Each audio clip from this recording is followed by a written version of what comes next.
So it is now 6:30, so I think we need to start. I'd like to say welcome to everybody for joining our talk today.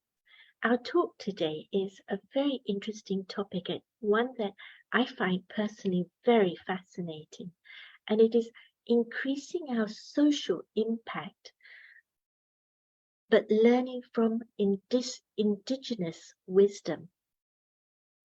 And it caught my attention that we can make a huge difference, but there is a body of wisdom that perhaps we're not aware of. And that's what we're going to explore. But it's a two-part talk, I guess, for me. It's the part of tapping into this indigenous wisdom, a rich knowledge, a voice that's existed for generation after generation, that can help us build resilience, communities, and also, most importantly, the times that we're living in, find solutions to the social and environmental challenges we face globally. But there's another part to this, and it's about personal transformation, personal development. And it's this pathway which can also enable us to support and bring about the change in the world we want to see. Not just simply to make us more responsible, because that feels a bit heavy and tough, but it invites us to contribute with deeper purpose and meaning in creating the world we want. So we're not bystanders to what's happening to our lives. We can actually have that deeper purpose and make those changes to create, or simply start creating the world we want. And that power lies in everyone's hands. So we've asked our speaker, Dr. David Fletcher, to share his know-how on learning from indigenous wisdom and achieving personal transformation so that we can improve our social impact. David is based in Nova Scotia in Canada. He is an author and has worked in the field of international development as an educator, action researcher, and capacity building consultant in Africa, in Asia, and North America. He has specialized in exploring indigenous wisdom for community resilience. David is going to be sharing with us for around 40 minutes, and then he's going to do a guided meditation, just a short one, 3 minutes, so that we can anchor ourselves in the learnings that we're going to explore this evening. And after that, he's going to take your questions. So put your questions in the question and answer link, or in the chat, and it'll be my pleasure to put those questions to David on your behalf. David, over to you. Thank you. Thank you very much for that lovely introduction and for the invitation to be with you this afternoon. I'm very happy to be here and very happy to have the opportunity to share on this topic, which is one very close to my heart. As I was saying earlier to some people, I've had the opportunity to travel and live and spend time in many different parts of the world, and I always feel like it's been my blessing that I've had that privilege and been able to learn from the indigenous people and all the people living in those different lands. So I'm going to share some of that today. And I've put a bit of a slideshow together, so let me just share that. I'm hoping you can see that on your screens. And we'll use it to guide the presentation. So when we talk about social impact, for me and much of my career, it's about an impact on our planet, and not only the environment of the planet, the water and the land and the trees and the animals, although the environment's important to me, but all of the people, the diversity of people living on this planet, men, women, older, younger, of different ethnicities, of different language groups, and how, as we live out our lives, do we have a positive impact on those around us.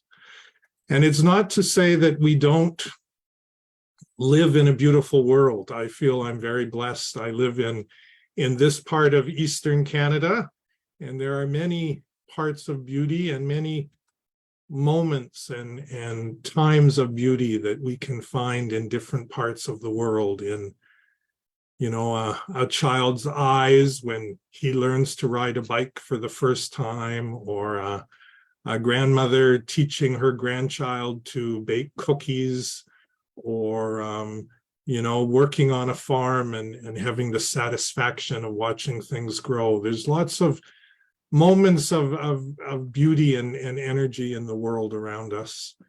But a lot of my life has been working as a social activist, and working specifically to make some changes in the world. And some of what that has been, and I mentioned environmental causes, but some of that has been, holding actions, resisting some of the negative forces I might have seen at play in the world, and trying to stop that negativity where I felt it wasn't just. It wasn't treating people equitably. It wasn't leaving a planet for children and grandchildren and great-grandchildren behind. So in a way, trying to make the world better, but doing it by stopping the negative things I see happening around. And over my career, that's meant working on a number of different things, whether it's local economic development projects, or water rights and other environmental issues, or working on issues of diversity and equality with different people around the world. But some of that work has been, holding actions, stopping the negative things that I and others have identified around me. But I've also spent time, I think, and more of my time, working with people to try to create alternatives that have a positive social impact. Ways of working together that's cooperative and not competitive. Working with ways that are nature friendly, whether it's an environmental issue, or how food is produced, or how clothing is produced, or how our watches and technology are produced. How do we do that in a more nature-friendly way that's a sustainable way, a way that our great-grandchildren will be able to benefit from the same abundance of resources and beauty that we see, or maybe we know that earlier generations have seen in the world. Creating alternatives that are equitable in some way and treat all people, of no matter what their ethnicity or language or background is, in an equitable way. And finding ways to create alternatives that are locally based and support people on a local level where they can be self-sustaining. So creating those alternatives have been a really big part of my life as well. But probably in the last 15 years or so, I've started working on a third area. And I must say that a lot of this work has been inspired by Joanna Macy and others who talk about the Great Turning. And Joanna Macy is a Buddhist scholar, and she talks about, if this modern world continues to evolve in the way it's been going, life on the planet may not be able to continue. And we need to do those holding social actions. We need to create alternative systems and structures in the world for the future. But also very strongly, she talks about we need to make a shift in our consciousness. We need to make a change in the values that guide our lives. And it's in this third area that I've been learning more and more about in recent years. And it's this idea of shifting consciousness. You know, our thoughts, the way we think, in many ways construct the world in front of us. And if we're always focusing on the negative and the bad and things we have to change, it can take away our energy. And how do we shift that consciousness? If we always think, you know, about the environment as something that supplies us with our needs, if we can shift that consciousness to think differently, think more positively, think in gratitude to the environment and other things that are happening around us, that radical shift in consciousness, you know, that we're not just a body that's on this planet for 70 or 80 years, but that we're connected to the past and we're connected to the future. You know, shifting our whole consciousness about who we are and what's our purpose here on the planet, that can make a big difference in our impact on the world as well. So what I want to share today, what I've been asked to share about is learning from indigenous wisdom and what has it told us about this social impact and how a social impact can happen in the world. And much of it is about personal transformation. So I want to start in Ghana, the northern part of Ghana, known as the Upper West region of Ghana, where I've spent quite a bit of time the last 15 years. I first went there in 1993, but I've been there a lot more in the last 15 years. Working mainly with and living with the Dagara people in Upper West region. And many of these people are farmers. They make their livelihood from farming, you know, a little piece of land, and that's where they get enough food to live on and to sell, to pay school fees and take care of other needs that they have. And I have some very strong connections with farmers in this region, and often the sons and daughters of the farmers who have now become teachers or health workers or educators or university professors, etc., but still have that connection to the land and this land that they're indigenous to and has such a deep connection for them in their hearts. And what I've learned from them in some of my research there is about the wisdom of the Dagara related to community resilience. And I could talk about this for a long time, but just to catch some of the main elements is community resilience for them is made up of a couple of different concepts. The first one they call Kanyir, which is about patience and courage. To have resilience, we need to nurture in ourselves patience and courage. But they also talk about Longta and Nolang. Longta is a sense of belonging. So it's not just a personal resilience, but it's about belonging and your kinship ties and your relationships with others in the community. And it's about unity and togetherness, so that you spend time learning from and serving and supporting and sharing your life with others in the community. So to be resilient, you need Kanyir, you need Longta, you need Nolang. And for me, this was a very profound learning, because often when you learn about resilience in the academic sense, it goes in a very different direction. So for the Dagara people, these concepts were very, very important. And in their cosmovision, in their understanding of the world, they also talk about, you know, each person has a gift, they have a role to play in history. And that's related to those who have come before, and those not yet born, and that we need to have that perspective on life. They also have an understanding of there are metaphysical forces at play in the world. We might not understand them all, but we have to have respect for them and realize that our being is related to those other energies. And importantly, we have this reciprocal relationship with others, with those other energies, and with the earth, because the earth is what gives us sustenance. And we need to really honor that relationship with the earth. So for me, these were really important learnings from the Dagara people. And together we developed this system we call the Hand of Resilience.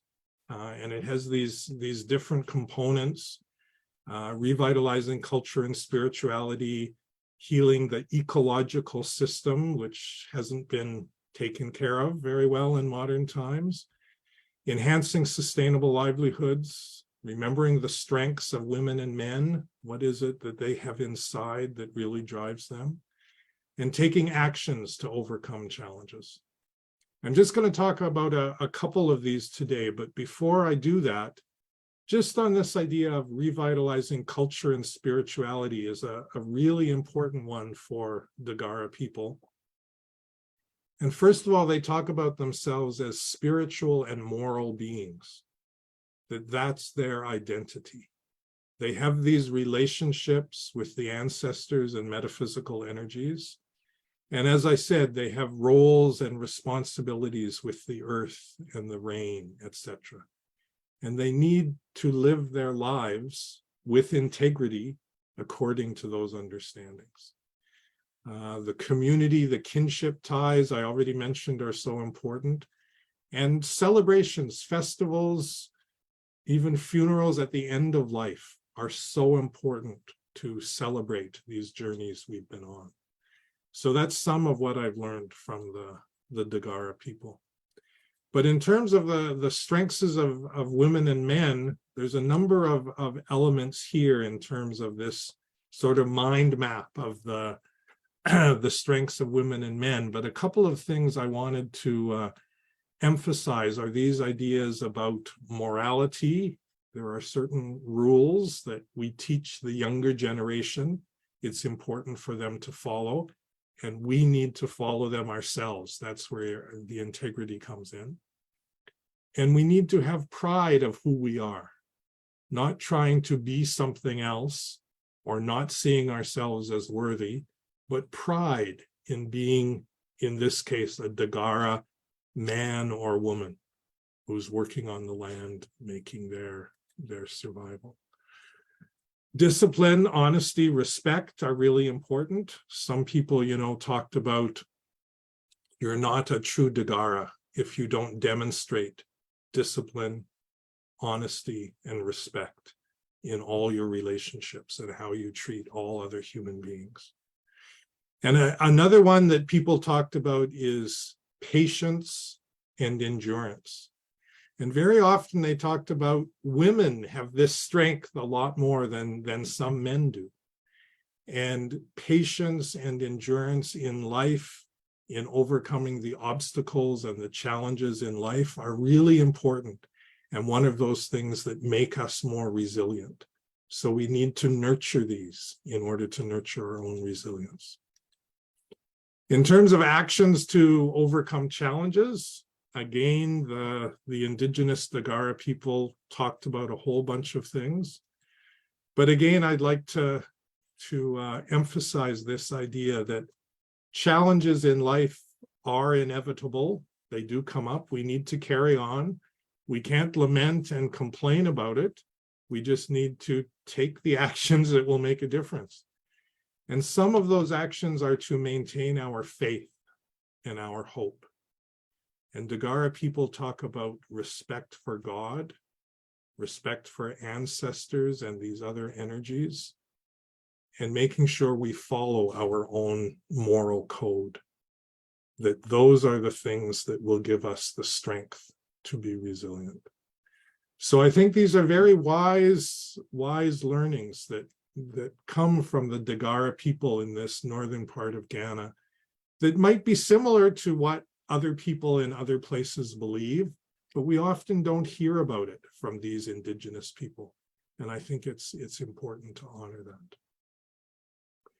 that. As was mentioned, I currently live in the eastern part of Canada, very close to Unama'ki, and it's an area that traditionally was held by the Mi'kmaq Nation. It's an area that they've written treaties with the colonial masters to share the area and the abundance of the area. But they have certainly encountered some obstacles and some struggles, particularly in the last 500 years, in being able to live their own life ways. But some of what I've learned from them is this concept of natuglamik. Natuglamik is about our relationship with nature and a sense of enoughness. We only take as much as we need to support ourselves and our families from nature. We don't take what our greed and what our desire wants us to take. We just take enough. And that means enough water, enough land, enough of the resources around us for our own sustenance. And of course, over the last 500 years, since the colonial visitors have come to this part of the land, this part of the world, land has been exploited. The waters have been exploited. People see the pollution and the desecration of the environment, but also the personal and almost genocidal activities that have been taken against the First Nation people. But I've witnessed a real revitalization and resilience in the Mi'kmaq Nation the last 30, 35 years, where they're speaking out for themselves about the sacredness of the land and their environment, and people are starting to listen. And they're affirming their own culture. This is a picture from a Maui-Omi with two generations you can see dancing together. You may have heard of powwows, which many First Nations people have across North America. But for the Mi'kmaq people, they talk about it as a Maui-Omi, a gathering of people to share resources, share stories, share their lives with each other and get to know each other.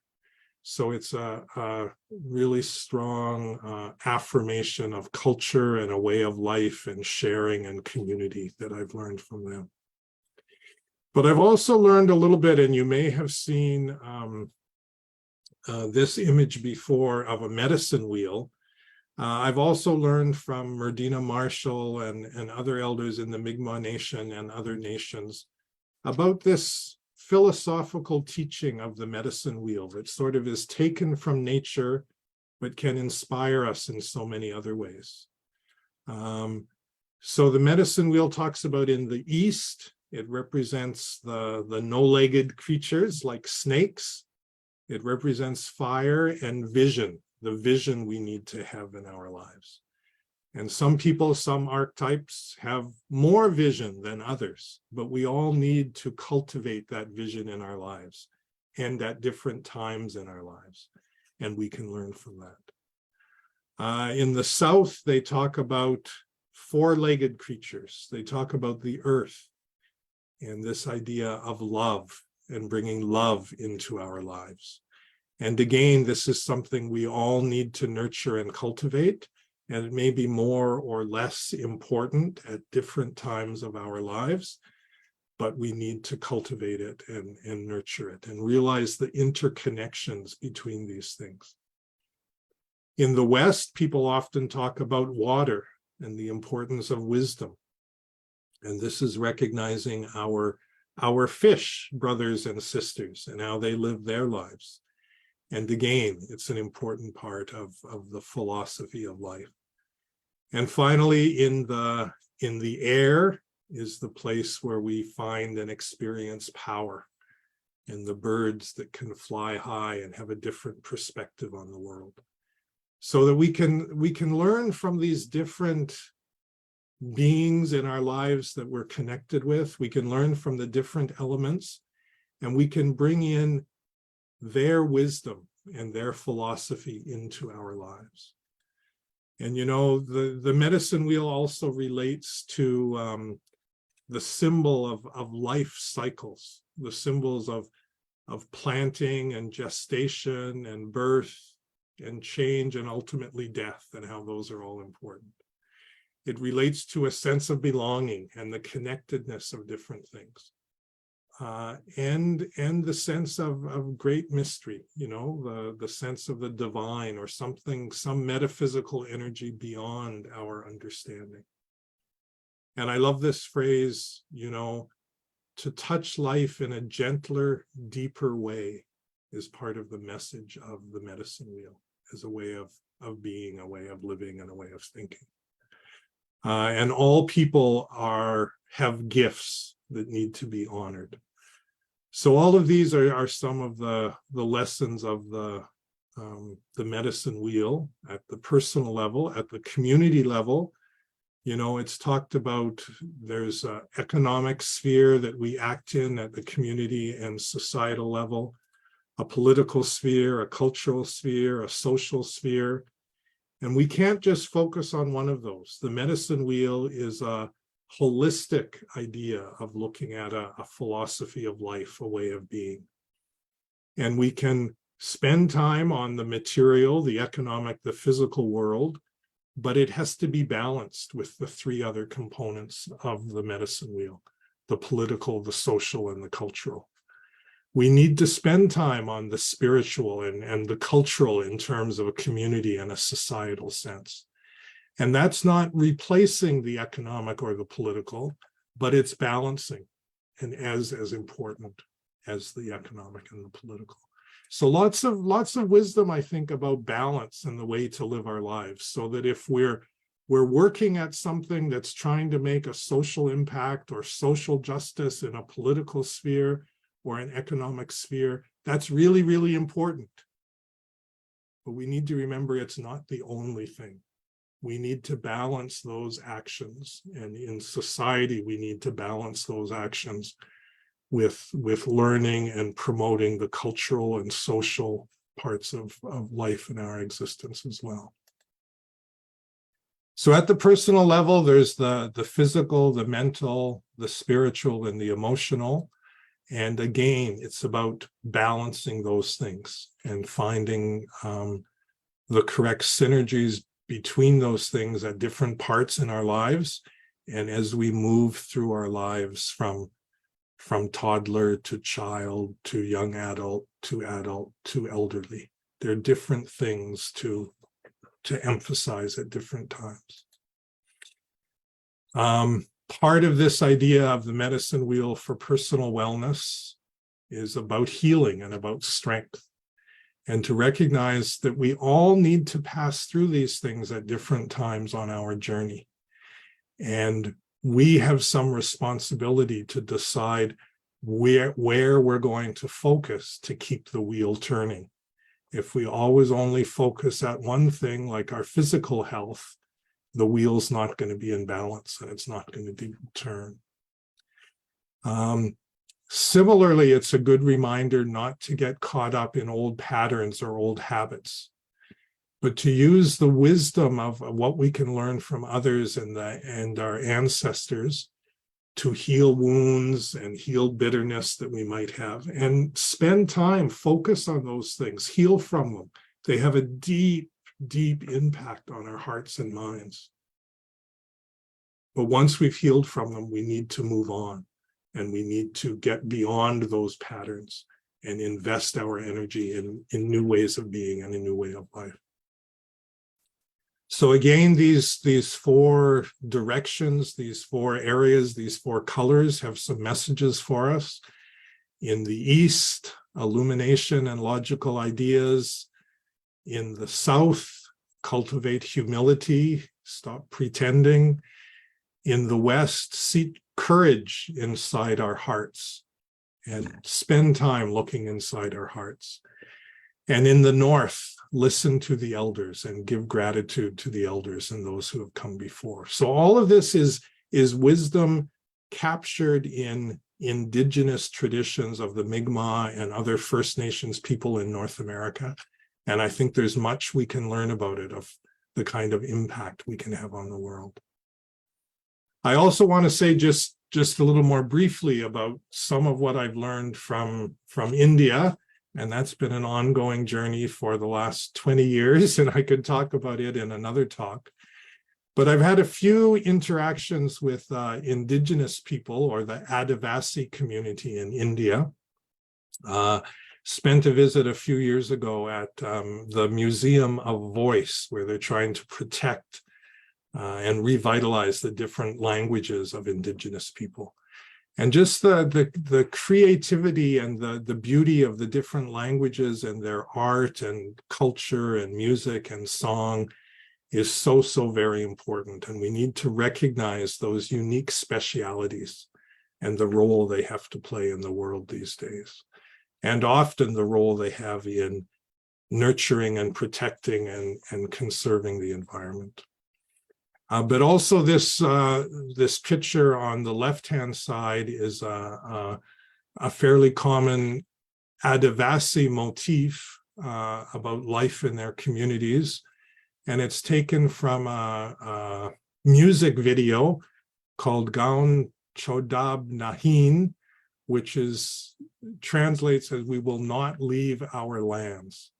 And the song is a very powerful one about how Adivasi people are trying to save their lives, where they talk about our ancestors conserved the forests. They honored the relationship with land and water, but now greed has led to pollution, to the industrialization of the forests and the minerals, etc. And our village is being treated like a colony. And we don't want to give up our way of life. We don't want to follow this god of modernization or god of development, but we want to remain in solidarity with our Mother Earth. And we're willing to change and make adaptations. It's not about living in the past, but we want to honor that relationship with Mother Earth and with each other and find a way we can live together in the future. So lots about solidarity and creativity and service to community and others that I've learned from these interactions in India. I've also recently begun to explore a little bit more in Guyana, where my mother is from. And Guyana is known, some people might know, as the nation of 6 peoples. So many people from Guyana are mixed race of different kinds, as I am and my family is, my mother's family. But the Lakota Arawak people were some of my ancestors. And I've just been learning recently on some new things that have been published about the generosity and love for family that's so important to the Arawak people. That they believe very strongly that positive actions should be done, and there are negative actions that should not be done. So it's a kind of moral compass that's passed on from generation to generation. They believe we're spirits, and that's our true world, that's where we come from, and we're just here inhabiting different human bodies at different times, playing our roles on the earth. But we need to remember that we're conscious, immortal energy. So I don't think a lot of people know the indigenous people of South America, of Guyana, have this kind of very deep understanding, conscious understanding of their spiritual essence. We may or may not agree with it, but it's just this deep understanding of indigenous wisdom that we can explore who we are inside, not just how we act outside in the world. Also, my father's ancestors and many different ancestors are from Scotland. indigenous people of Scotland, depend on how you define them, also have their deep wisdom that's been around for generations. Solomon's Knot is shown here, and it's always something that I've appreciated. It has no beginning and no end, but the symbolism in it is about humans' connection to God. It has no beginning, it has no end. The whole symbol of Solomon's Knot is about eternity and immortality, and that spirit lives on after death. So it's another part of indigenous wisdom that I think helps us when we think about personal transformation. And I couldn't stop myself from putting the Fletcher family crest up here, my family crest. And I think about it as, Fletchers were the people that made arrows and put the feathers on the arrows, is that you need to be accurate in your aim and objective in life. You need to be really conscious of what your aim and objective is, and then do the actions to continue working on that.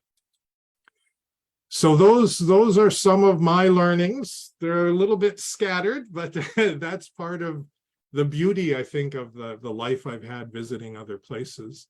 But it's given me much fodder for thought, much wisdom to contemplate as I think about myself. And I'm going to ask you to do that now, to think about yourself for a minute and to look in the mirror of your heart and think about, what do you want to get rid of? It's embedded in your heart at this time. What do you want to change?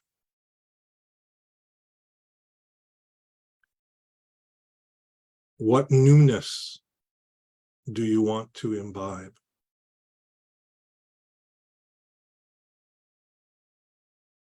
Because I think it's so important when we think about social change, we think about personal change. And when we think about personal change, we have to consider, what are some weaknesses or negativities we want to get rid of? What do we want to change or adapt in ourselves? And what newness do we want to imbibe?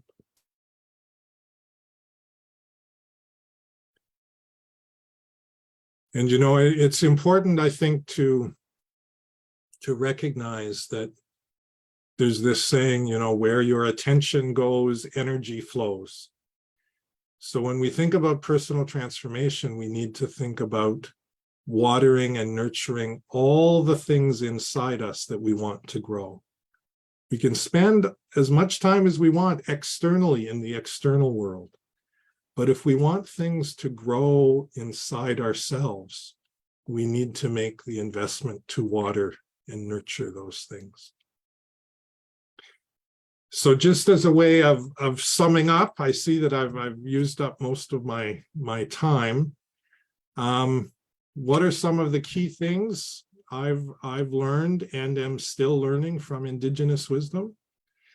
Well, one of them is to explore ourselves as spiritual beings. To study ourselves is an important thing to do on a regular, ongoing basis.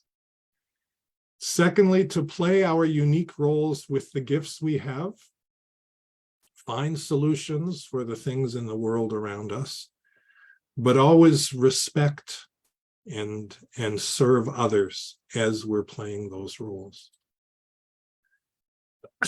Thirdly, to cultivate and live by virtues, become the best that we can be, and take responsibility for our own actions, I think is something that many, many indigenous traditions would say is so, so important to do. And fourthly, and I mentioned this a number of times, is to nurture that sacred relationship with nature. It is what sustains us. And the sacred relationship with all other living beings. We're not here as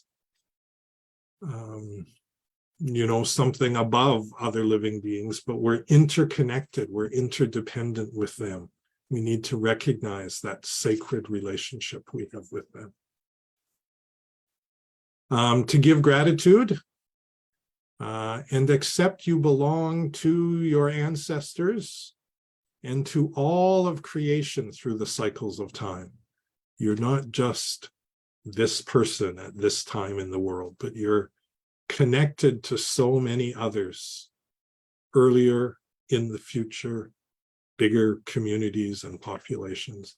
And this unfolding drama is something we need to celebrate and recognize the wonder of it, and do that with creativity and newness, the songs, the culture, the art, the food.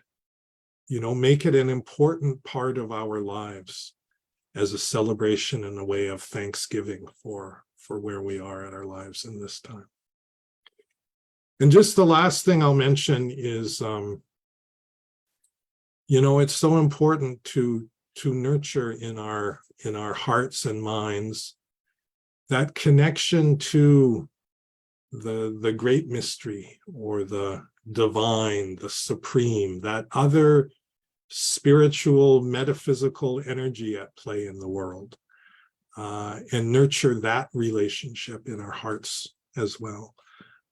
It might be the seed that's most important to grow and connect all these other things and branches to bring the indigenous wisdom together and really let it establish itself and become what we need for personal transformation, and then to make social transformation in the world.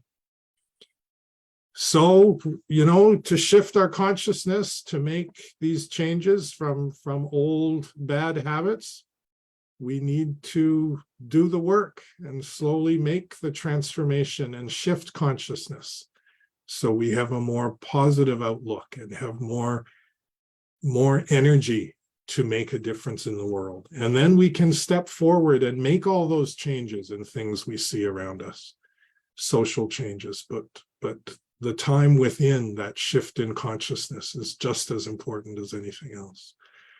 Personal transformation will change the world. I believe it's the only thing that ever has. And it's a good place to start while we continue doing those other things.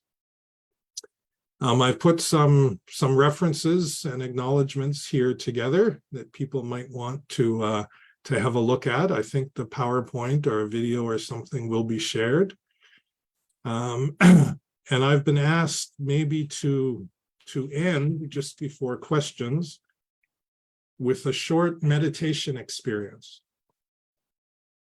So I'll ask us just to take a deep breath, to take a moment and contemplate and reflect on what we've heard in the last 30 minutes.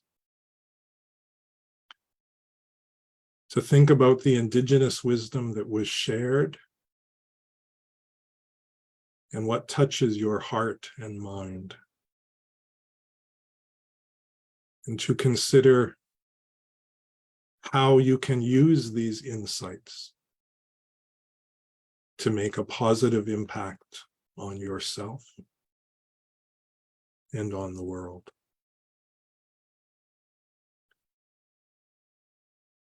So take another deep breath and slow down. Slow your breathing. Slow your thoughts. And try to focus your mind on the indigenous wisdom that was just shared.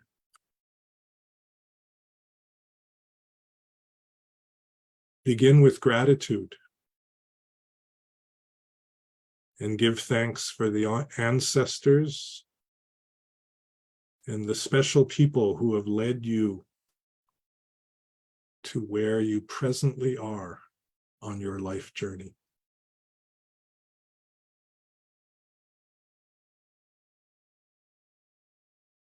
See yourself as indigenous people see themselves,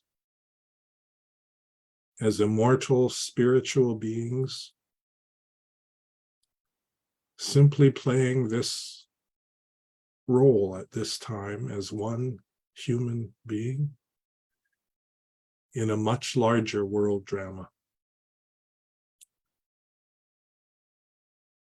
And celebrate the unique wonder of the role you are playing. Recognize you are responsible for your own actions.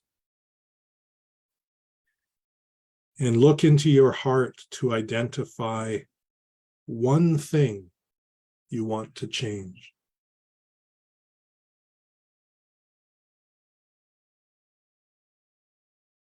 And identify one virtue you want to blossom in your life. Maybe it's love or peace or acceptance. You decide. And know that you have the power to make it stronger in your life. Now consider yourself as a soul, a conscious spiritual energy. And know it is by nurturing and exploring this understanding that you can transform yourself and thereby have a positive impact on the world. Finally, consider your sacred relationship with nature, with the water, the air, the earth, the sun, and all living beings. Recognize it is in these elements that ultimately sustain us and each other. Recognize our interconnectedness with nature and honor that sacred relationship now and in how we live our lives. Now, as you feel nurtured by this indigenous wisdom, by nature, and by your connection to the divine, take a deep breath and breathe in all this positive energy. And when you are ready, return to the here and now, knowing you will have a positive social impact on the world at this time.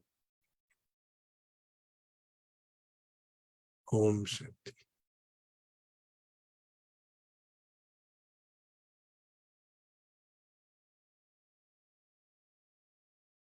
David, thank you so much. It's been, I think, a number of things I'm walking away with, but one of them is that the indigenous wisdom really is something that each of us, I think, in our heart, in our soul, have been, it calls to us, it resonates with us.